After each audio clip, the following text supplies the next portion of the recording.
В Турции вспоминали крымско-татарского писателя, которого называют классиком европейской литературы Чингиза Дагчи. 9 марта этого года ему исполнилось бы 98.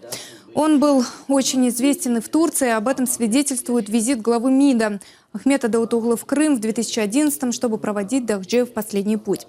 Его жизненный и творческий путь был долгим. Сердце Чингиза Дагчи остановилось на 91-м году жизни.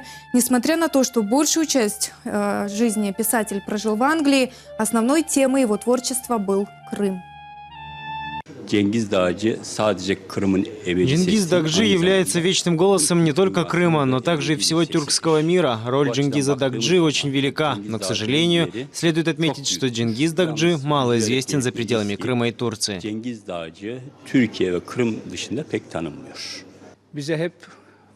Нам в учебных заведениях всегда говорили, что Турция не участвовала во Второй мировой войне, что с нами все в порядке.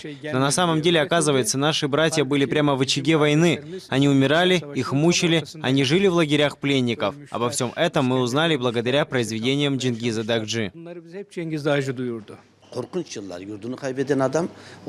Страшные годы, человек, потерявший родину. Эти земли были нашими, они тоже были людьми.